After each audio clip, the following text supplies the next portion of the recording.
Welcome back to the Healer's Moon podcast, where we talk about all things folk healing for the mind, body, and spirit. My name is Val, and I am the host of this episode. And today we are talking with Veladya of Earth Mama Medicine, and I am so excited to share this with you today because right now, with everything going on in the world, everything can seem kind of dark and heavy. And prayers out to Ukraine and prayers out to Poland and Romania and all of those other countries that are keeping refugees safe.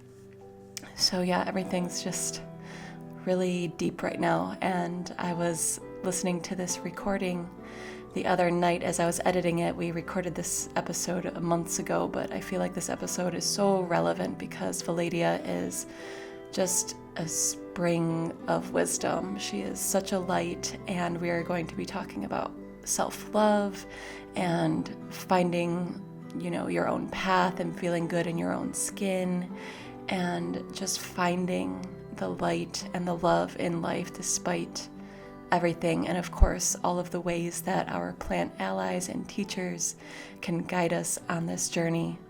And so this was a wonderful break to talk with Veladya as I was making medicine in the apothecary for next week's shop update. And of course, anything in this episode is not intended to diagnose, treat, cure, or prevent any disease. But other than that, let's dive right in. Veladya, thank you so much for being here today. It's truly an honor to have you here. I'm honored too. Very excited. So starting out with names, since clearly I just learned how to pronounce your name, I just want to say that it's not really that often that I meet other people with V names. And it sounds kind of silly, but I feel like V names hold just this sort of sensuous strength to them. Like you think about words like Venus or victorious, valiant, like things like that. And at least for me, through all of, whatever insecurities I've been through in life, I feel like my name has always been something that I've been very proud of. It's given me strength. So I'm curious to know, what is your relationship with your name? Because it sounds like a song. It really does. It's very it just rolls right off the tongue. Veladya. Yeah. Thank you. Yeah. So it doesn't mean anything special. People always ask me, what does it mean? And my father, who's the family namer, he's named all my cousins and my uncles. He's named so many people in our family, and he just has a knack for these unique sounds, and just came up with the name like out of nowhere. um, it was gonna be Misana, but it ended up being Veladya. And I guess the relationship I have with it, I've always been very proud of it. I never had any shame around my name. I always felt super unique and special because I was the only one I'd ever heard of.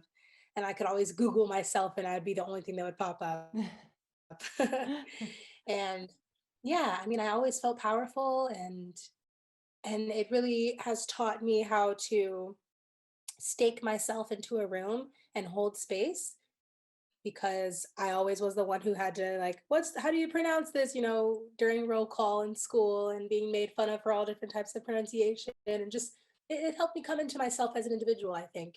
And I'm still proud of it. I love it. The name, I think it's a beautiful name. And yeah, I totally agree with you that V is just that I feel like It's very strong. I don't know what it yeah. is. It's just like when, and I feel like also names have just this ability to either give power or take power away. So having, just a very strong name, especially even the story that your dad just literally made up this name, it's magic, right? And I feel like that's one of the best gifts a parent can give to a child is just that nice, strong name. So I love that. Thank you for sharing that. And also your daughter's name, I love Aura. I love that name so much. Did that come from Thank anything? you. It just came to me like it was supposed to be her name. I knew she was a girl. I never had any ultrasounds or anything to tell me what her sex was, but I knew that she was a girl deep down in my heart. And before she was born, the name just came to me. Maybe it was her, maybe it was just, I don't know what it was, but I thought it was a beautiful name. I never wanted to name my children anything complicated like mine. I like one syllable, two syllable simple names. And so it just came to me. Yeah. I love Yeah. it too. Yeah, I think she's also going to love it. I mean, especially like Yeah. to not have to be embarrassed by your name, like that's great. And I understand like the complexity. Yeah. My maiden name was Ganawicha, so it was Oh, literally wow. nobody even attempted to ever pronounce my name. So I understand my name was mispronounced at my middle school graduation. Like, Oh, so I understand having to like sort of stake yourself in a place and tell people this is how you say it. So right. I Because get it that. takes bravery, even as a little kid, to be like, actually, you said it wrong, you know? Like, Exactly. Yeah, that's great. So I guess we'll just kind of move on, kind of going along this lines of just this confidence and sort of light that you exude. And just even through like the internet, we've never met in real life, but you just seem to be just very comfortable in your skin. Have you always been this way, always been in tune with your body and your just energy? no, my goodness. No, lots of bullying in middle school and trying to fit in high school and be all different types of people and figure out where you are, like all of us do. And going through a rough phase after college, living in New York City and getting into all the partying and drugs and ridiculous behavior that I think sent me down a rabbit hole of healing. That healing is what caused me to be the woman I am today, because it was always searching for what can make me, looking outside of myself to find something that's going to make me a powerful woman, you know? Yeah. Whether that's really nice clothes or status or, I was always a performer. My entire life I was an actress and worked professionally in New York City as an actress. And so that gave me sort of a warped view of what I am, because in that industry you need to fit into a box for them to understand where to put you.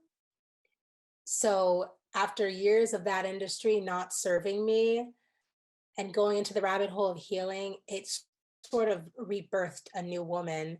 And so, no, I have not always been this way. And I think stepping into the path of being a healer has helped so much come out that was wanting to be born. And that is really, I can say, I can thank Mother Earth for that. I mean, laying on the earth for years and years and speaking to her and being in community with the plants and nature, plant medicines, all that stuff has helped birth the woman I am now, to really love and cherish this flesh, love and cherish this spirit I have, and this human life. It's such a gift. I mean, every day, every hour, I'm so grateful for where I am and who I am. And it's a fairly new thing. Even motherhood has birthed a whole new version of that. It's like ever Yeah. evolving, but new levels of gratitude are coming out. Yeah, I find it so cyclical too. Every single time I talk to anyone who is on sort of this healer's path, it's like we don't come to this path because we're sure of ourselves, because we've been, we come to this path because we need to be healed ourselves, at least most people that I've met. I'm sure other people are born into certain lineages where it's passed down, but I feel like a lot of us end up here because we've been through all of that through, looking somewhere else for just sort of completion. And I just have to say, it fits you. It fits you real well. It looks good on you. So, Thank you. It feels good. Oh my gosh. I just can't believe the different life I was leading. It was so different. And now I feel so like, oh, yeah, okay. This is it. yeah. Feels And good. like you mentioned, becoming a mother yourself, so many things have, I'm sure, changed for you, obviously. But how has your relationship with yourself as a healer, with your body change now that you've been a mother? Oh my God. At Motherhood least just in nutshell. I know, right? In a nutshell, this would be a 5 hour podcast episode. Right. Motherhood has rocked me to my absolute core. I thought that being the oldest sibling, always being the mother in my friend group, I was always that one when we go out partying to like take care of everyone. And I always had a nurturing spirit. So I thought motherhood, I'd step right into it and it would just work. And it did in the beginning. And then I started to really sink into it around like 6, 7 months of Aura's life. realizing like, holy crap, where's my life? I am now dead and my life is about this little being. It was a lot of mourning, my past self, my past life, um, and feeling like I was allowed to do that, because Yeah. that's not what motherhood groups are like talking about these days. Mm. It's like, oh, the breastfeeding, oh, the this, that, sleep training, blah, blah, blah. But like, can we talk about how I miss being by myself? Yeah. And that's a totally natural feeling. And I mean, I think most mothers can say this, and it does ring true for me that motherhood taught me how to take care of myself. You think you know until you have to take care of another human being. And then self care really has to level up because I'm having to make sure I keep this thing alive 24/7. And so something as simple as a shower is like, oh my God, you take it for granted. And so taking care of my mental health was really the first time I ever really cared about my mental health. I always was smooth coasting. I never really had issues with depression or anxiety as a teenager or anything like that. I was always pretty great and happy as a person.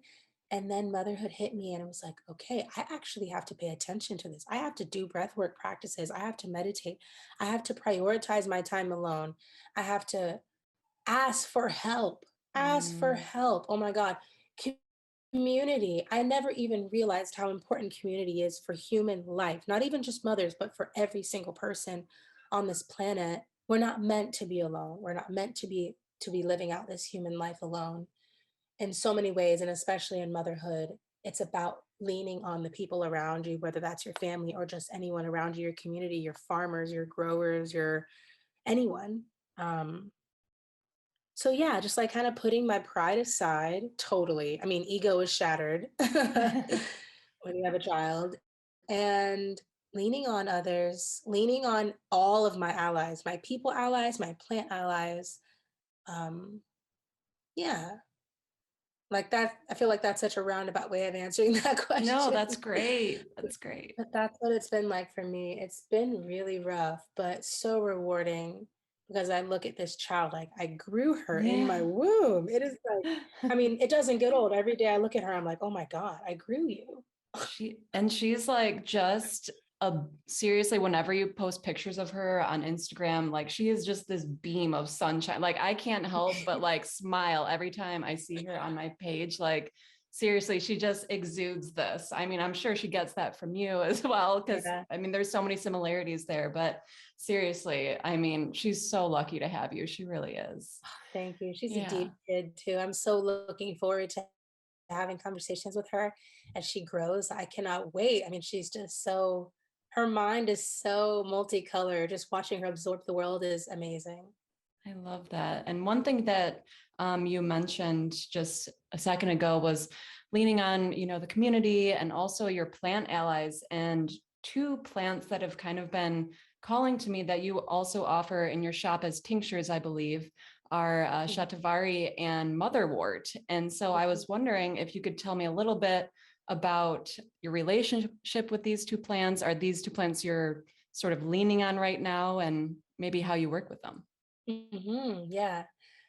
Every plant medicine that's in my shop has like come to me, and then I work with that plant and realize that I would love to offer it to others.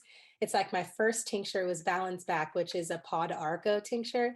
And I didn't know anything about Paw d'Arco ever starting out. And I was buying herbs for the first time I ever sold yoni steaming herbs. Before I even started my shop, it was like way long ago when I was living in my van and decided to send yoni herbs to people. And I bought Paw d'Arco on accident. But nothing's an accident, right? It was like I just had this big 1 pound bag of Paw d'Arco. I'm like, what do I do with this? I start reading about it and then realized like, okay, this is really useful. And then started using it on myself and my friends and then made it a product. And now it's like my bestseller. And same thing with motherwort. I had all these herb seeds to plant in the garden this year. And I didn't have very good luck. I had really good luck with vegetables this year, but for some reason my herbs were a little iffy. But motherwort just was so strong. Like she really Mm. wanted to be a part of the garden.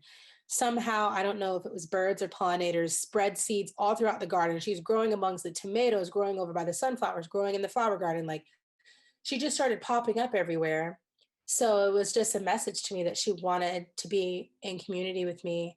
And I I didn't really know that much about motherwort, but I tinctured her in a really small tincture for myself just to try out. I had never actually hadn't had much experience with fresh tinctures at all. I'd been doing mostly dried roots and barks for my tinctures.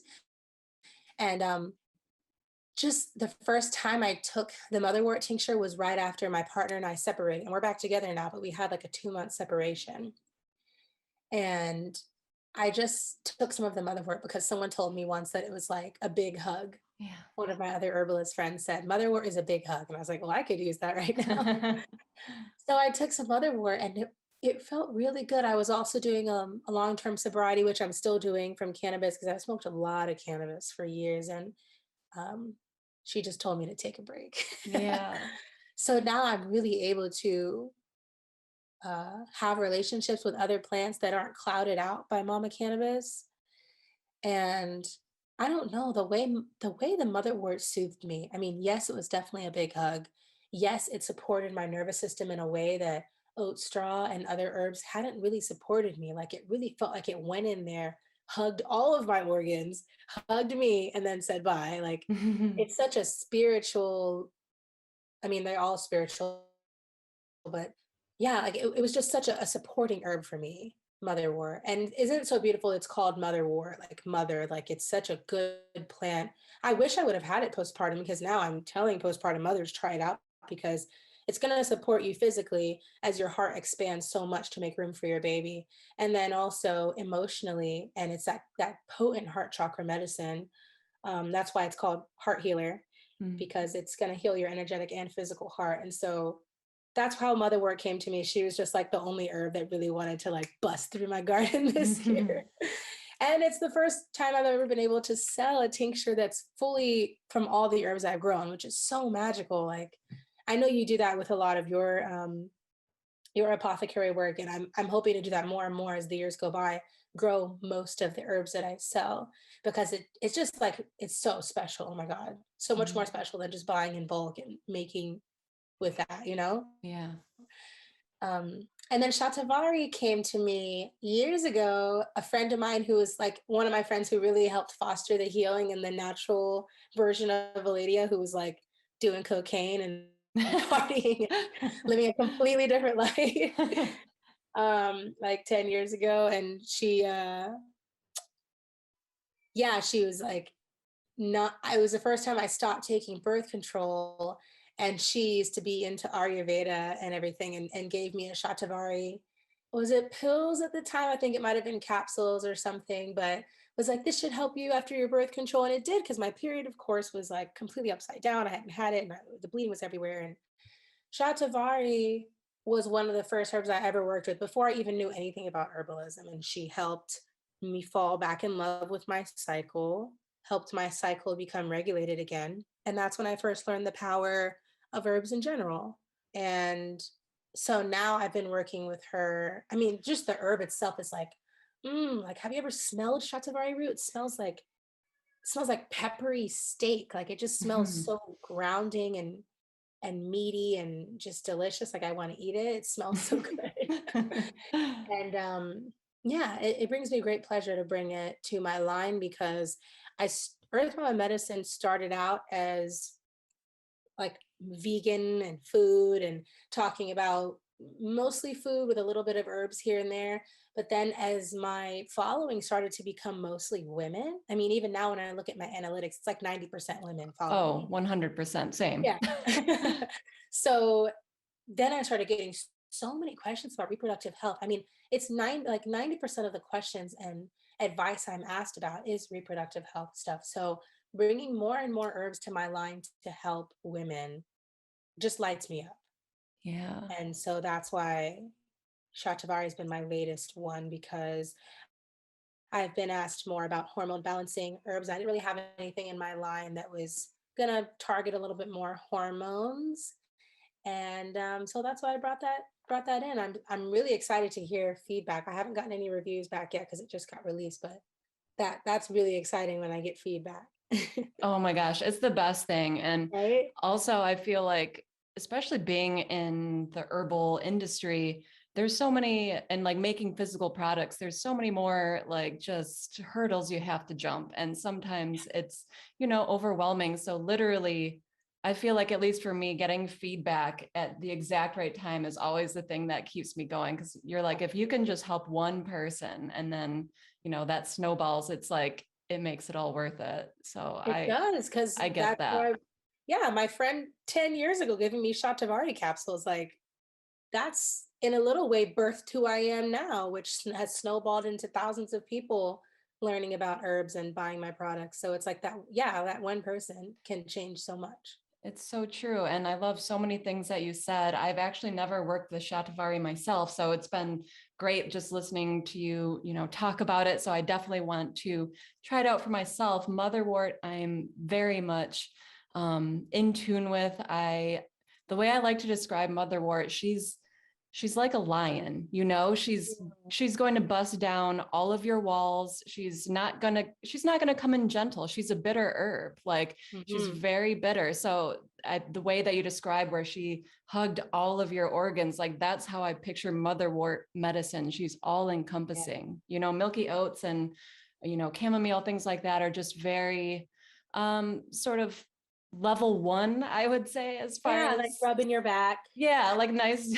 Exactly. But yeah, like motherwort's like a bear hug sort of thing. So she's fierce. She's gonna get into every single little crevice. And I also think that motherwort, I mean, not only for sort of the heart and anxiety, but she's also a reproductive herb, which I find really Right. interesting. People use her for menopause, for their menstruation, for menstrual cramps, things like that. So she really is just this woman's herb, which I think is Yes. so powerful. And I think motherwort too is sort of a gateway herb for a lot of people. I think a lot of people, from the stories that Mm, I've listened to, come into herbalism because of motherwort. She sort of leads them in. So yeah, just super mm. powerful. And I love that you're growing her in your garden now. It's like fresh motherwort tincture.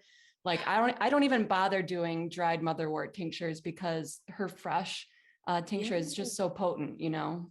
I'm the same way. I want to keep selling it, but I'm like, sorry, everybody, I don't have any more in the I car. know. And I don't Exactly. want to I just don't want to downgrade how powerful that first tincture was of all homegrown. Like, oh my God, it was Exactly. And divine. just like, it's just like this neon green tincture. Like, Yeah. even just looking at it, you're like, oh man, this is potent. Like, I don't even have to Yeah. take it. And I already know it's going to be so potent. So, yeah, I get that too. And, being in the herbal business too, it's sort of that balancing act of, trying to just supply people with the medicine they need, but also being true to, what is right, what you have on hand and whatnot. And at least for me here, it's not going to be spring for another like 6 months. So it's kind of just like a slow time right now. And you kind of got Yeah. to just flow with the cycles. It's a big learning lesson, that's for sure.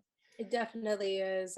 Sourcing it's hard because I have such a big demand and I want to get all of this, yeah, it's like I don't want to close my shop down for the winter, Yeah. but I also want the best of the best. Yeah, exactly. And I think also it's, planning like when you can, maybe just grow as much as you possibly can during the summer so you can have enough to last through the winter. Though, of course, that's just a guess. You never really know, but you can always just work up to that. And that's still something I'm figuring out too. It's a process, that's for sure. But yeah, I just think it's also so beautiful how, like you said, people are coming to you about reproductive health and hormone issues and things like that. It just seems like you're sort of like this channeler of like the reproductive system in some way. I don't know. So, sort of like going along those lines, can you tell us a little bit about, because I'm very interested in this, like yoni steaming, you mentioned a little bit, yoni eggs and whatnot. Um, why are these so important for people Mhm. to use? Yeah, so for those of you listening out there, yoni is the Sanskrit word for sacred space. And some people would translate it straight to vagina, but a lot of people who know Sanskrit would just say sacred space, that whole region down there of the root chakra. And it's important for me to talk about these ancient practices of steaming and eggs and such because this is nothing new. We have people who are bringing this stuff forward, like Gwyneth Paltrow and other actors that are bringing it to the mainstream. And you have these younger generations thinking this is something new, but this, like, all of our ancestors were doing these things. All of, no matter what color lineage you come from, they were doing these practices, especially steaming, for so much healing. Steaming started out in most cultures as a postpartum healing tool. So we know that whenever we bring heat to any region, it's going to increase circulation. And when you increase circulation to any organ system, you're bringing vitality. That's in Ayurveda, that's traditional Chinese medicine, that's German medicine, that's most medicine forms will say that circulation vitalizes the organ and thus facilitates healing. So when you have stagnation happening in the womb, it can translate or transform into a lot of issues, starting off as a rough period. If you're having any sort of hormonal imbalance, whether that's from endocrine disruption from, like, using Bath and Body Works, toxic products, or there's like so many different ways you can throw your hormones off, stress, foods, anything. Your uterus is going to have to work double the effort to release what needs to be released, because every time you have a cycle, it's releasing the endometrium lining. And if you have hormone imbalances, your uterus isn't able to contract like it wants to. And so something like steaming can come in, bring extra circulation, bring in extra heat, and then the medicine that's coming from the herbs is those oils are rising up into the vaginal canal through the steam and helping your uterus release endometrium that needs to be released so that your next cycle comes. And I have so many customers and clients that rave about using steaming every month so that they don't have rough periods, so that your body's not having to work extra hard to release what was supposed to be released last month. So I recommend steaming before your cycle and after your cycle, so that you can really have a peaceful period. It's just bringing life back to that area. And it helps with, sexual traumas, releasing any sexual trauma. It's really a ritual. It's a beautiful ritual for any and all women, whether you have your uterus still or not, or whether you're bleeding actively or you're in menopause or anything that's going on with you. It is such a vitalizing practice that's ancestral, and you'll feel it when you do it. And there's so many herbs that someone could use for yoni steaming. If you have an infection, you could use antibacterial herbs. If you have dryness issue, you can use, moisturizing herbs, or, like my blend that I sell in my shop is sort of an all-encompassing blend. So it's got aromatic herbs and moisturizing herbs and antibacterial herbs. So I've had customers use it for all different arrays of issues or desired support. But oh yeah, steaming is like the first thing that I brought to the internet, which I think is how, like, I got this reproductive health sort of umbrella in earthbound medicine, because I learned steaming myself right when I started my online platform. um, I was going through a rough time with an ex, and I got invited to a female slumber party in Brooklyn, and we were like all took acid and was like dancing, and it was like a super hippie, awesome slumber party with a ton of women I'd never known, all older women too, like in their 30s and 40s, and I'm like 22. And this, like, amazing bald black woman just comes in, and she's like 6 feet tall. Like a freaking goddess. Shaved head, huge earrings, just amazing. And taught us steaming, like just put pots on the ground and we all like were on acid. It's like this magical thing. It was the first time I'd ever done it. And it just changed my life to be in circle with women, all with our badges out, just like steaming together. And yeah, it just like it, I think that was like my herbalism gateway, actually. It was the first time I really touched the herbs and like let them seep into me in so many different ways. So yeah, steaming is it's quite special. Wow. And yoni eggs are also very special because we know that crystals hold so many different properties, right? So many energetic properties depending on where they come from in the world and what they're made of and how they're made and how they're extracted, and they just hold so much energy, and you can use them to, so a yoni egg basically is a crystal egg that you would insert into the vaginal canal and have up there for a few hours, and you can use that for physical benefits, meaning your muscles are contracting over the egg to keep the egg up in there, even if whether you're conscious of it or not, your muscles are working to keep the egg up in there, so it does strengthen the muscles of the perineum area, which some women want to do after childbirth if things have loosened up, or I try to stay away from the like tightness trend, Mm. because sometimes when you talk about yoni eggs, you've got women that are young that really don't need it, but they're wanting to like make themselves tighter for, you know how that is, like the Yeah. male the male the male satisfaction, but they can help with strengthening and toning of the perineum, and then also manifestation. I mean, that root chakra, that grounding, that is a powerful place for your identity and for like staking your place in the world. And when you insert a crystal, depending on the properties of that crystal that you're wanting, like for example, if you've got sexual trauma that you're wanting to release, you can have a yoni steaming practice to release it through every practice, and also use an onyx or a black obsidian egg, and you can insert it, meditate on it, meditate, breathe into your womb space, and allow the clearing properties of the onyx or the black obsidian to permeate through your womb space and take with it what needs to be released. And so that when you take that egg out, it's like the properties are in that egg, Mm. whether it's actually happening or it's placebo, it's still a powerful practice to like use this earth matter in yourself. You know what I mean? Yeah. Yeah. So both of those are powerful practices for womb sovereignty and womb elevation. I feel like you need to be teaching like health class to literally everyone right now.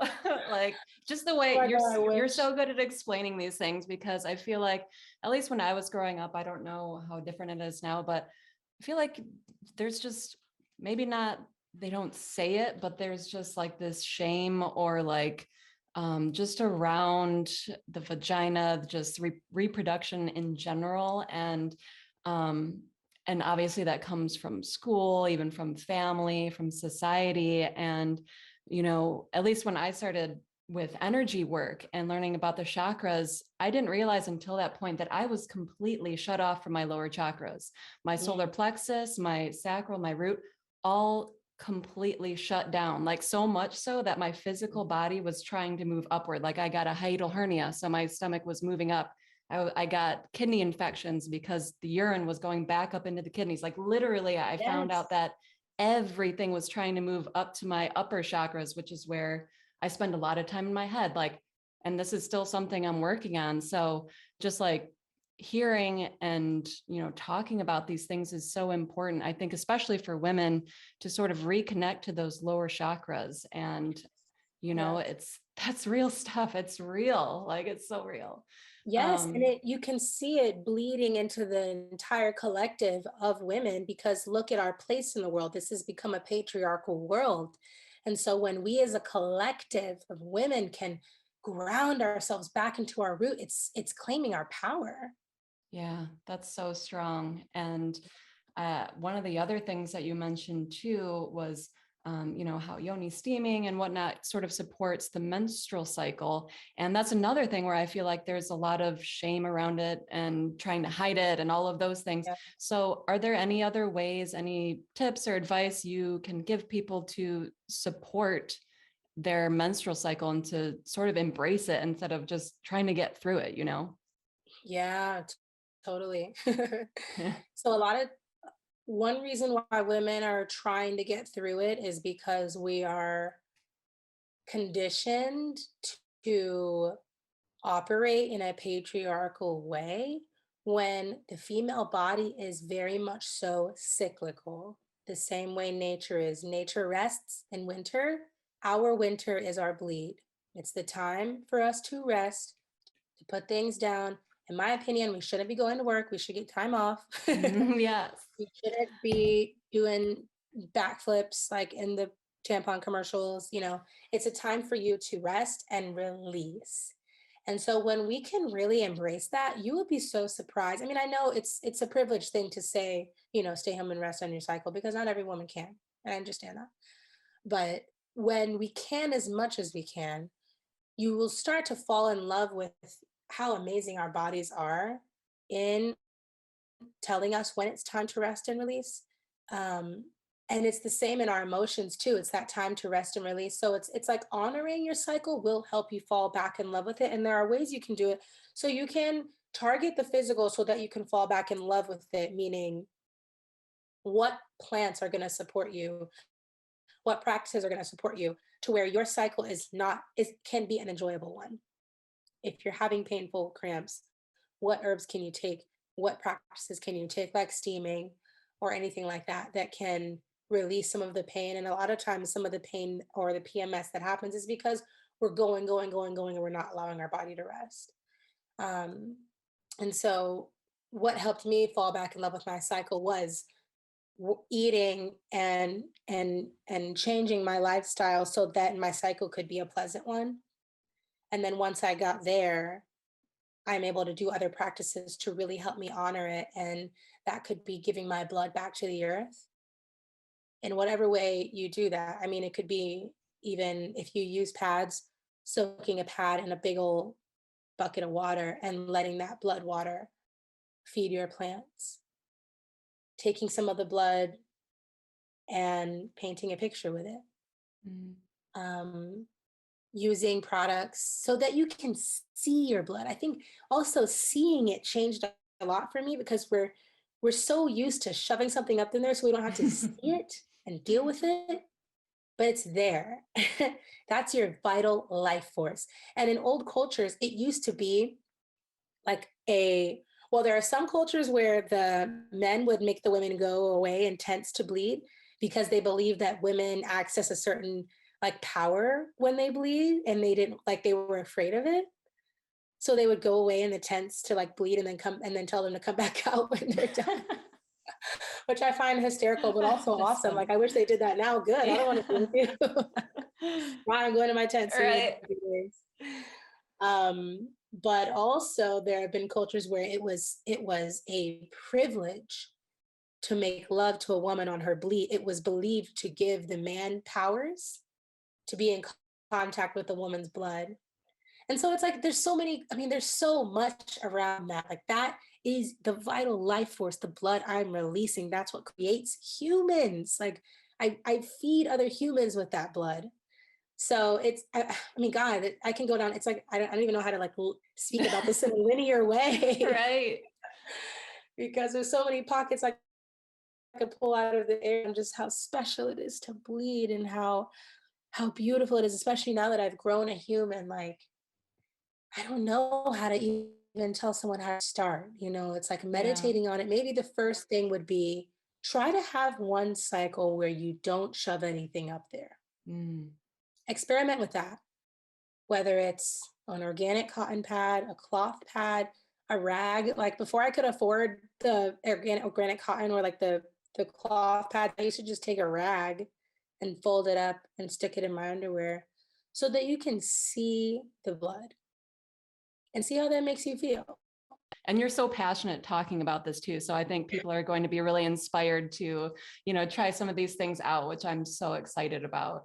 And so one other thing I wanted to talk about was sort of the theme of this month was, Venus, self-care, self-love. It is Valentine's Day. First of all, are you team Valentine's Day or not team Valentine's Day? How do you feel about Uh, it?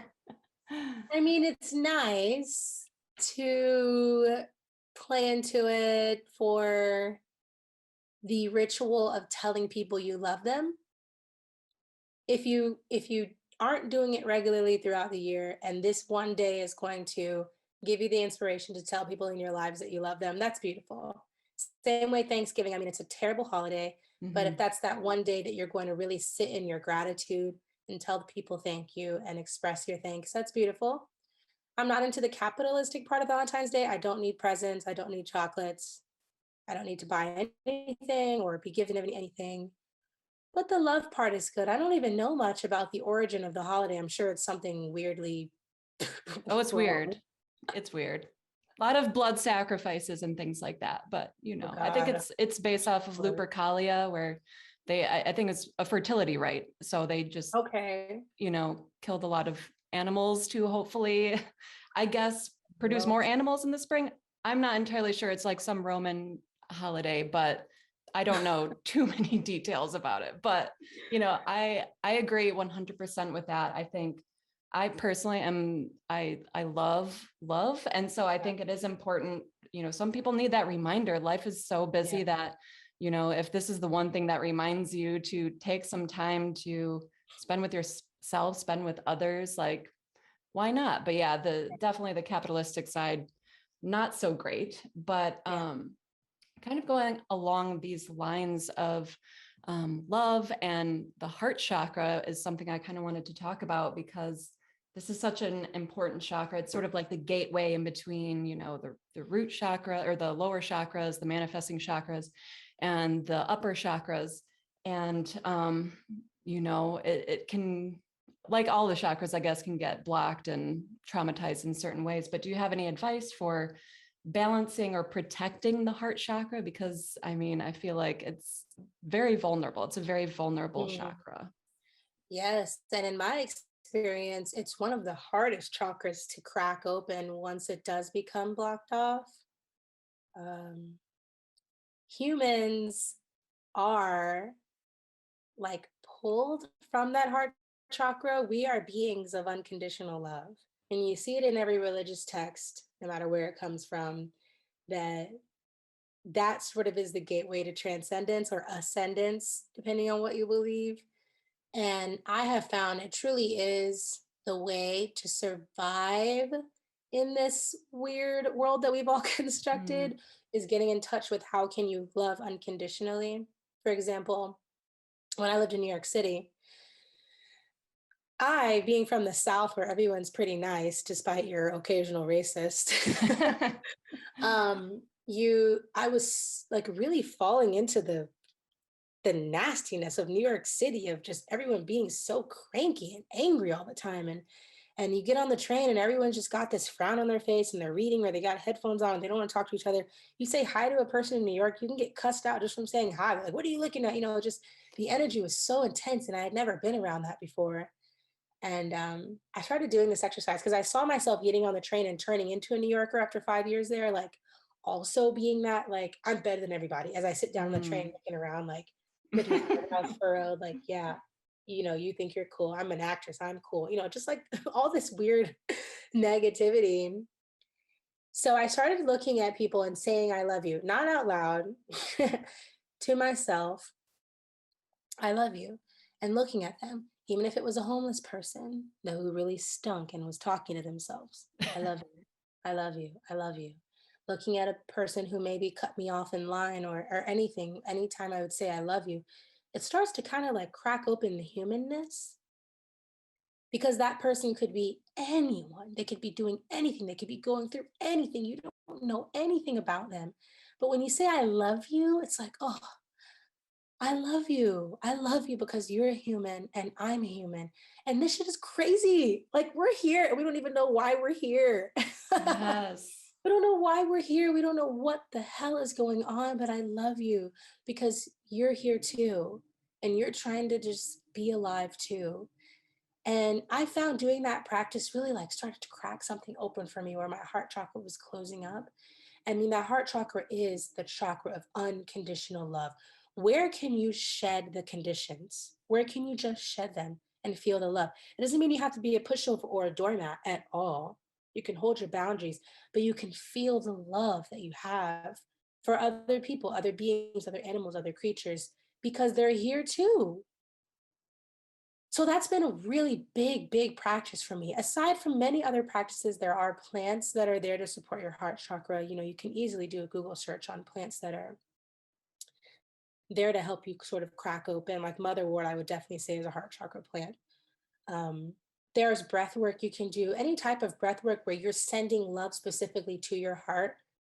As you're breathing in heart green space energy, and then you see the green. Like my favorite meditation for heart chakra is breathing in, inhale, see neon green come through your nostrils, down your sinuses, down your chest, and infuse your heart with light neon green energy. And then as you exhale, it comes out and it takes away all the other icky colors that were in there that weren't a part of unconditional love, comes out. Infuse in the inhale, another neon green breath. It's like stuff like that where you can energetically crack yourself open is so serving. And then physical exercises, like I've recently been getting really into Kundalini yoga, Yes, which yes. also is like a big rabbit hole we can jump Yeah. down. But succinctly, Kundalini yoga's got a lot of different practices of like expanding the chest, like doing these like spinal flexing, like, I mean, you can just search heart chakra kundalini and I'm sure you'll see so many physical exercises to help you like open up. But it's anything that you would feel would be second nature or just like automatic. Like if you think about cracking open your heart, what do you think? I'm going to expand my chest and shoot it forward and shoot it back, things like that. How can you physically target it with your breath and target it with your mind by doing an exercise like the unconditional love exercise. And that right there is a way to just like bust it all open, and it will really serve your life to just shut it all away. Shut it all away. The person did this to you, they did this to you, they looked at you this way, blah, blah, blah, blah, blah, blah. They are a human who's also here in a human bodysuit trying to figure it the fuck out. Yes, so many good things. First of all, I always say, like, just the sort of physical exercises that you were talking about, I want to stress you cannot change any sort of mental patterns just in your mind yourself. You need to get in your body. Like Yeah. those bodily exercises, like shift so Oh my much. God. It's wild. So like that's such a key important thing that you said there. So I just want to highlight that. And also shedding conditions. Like I live by this, especially in a time where, we're so divided, but then we're also talking about reparations for Black folks and Indigenous sovereignty. Like, for some reason, people think if you give things away, like, there's less of the pie for you. This isn't true. Like, when Yeah. we like give unconditionally, like, accept someone's story exactly how they see it, how they say it, that unconditional acceptance, unconditional love, we just make more of it. Like, Yeah. we would make so much more abundance if we literally took everyone's feelings. Like, you don't understand what that person is going through, you don't know their story, like you said. If someone's coming to you and telling you, I'm struggling, like, I need help, not I need help, we need help.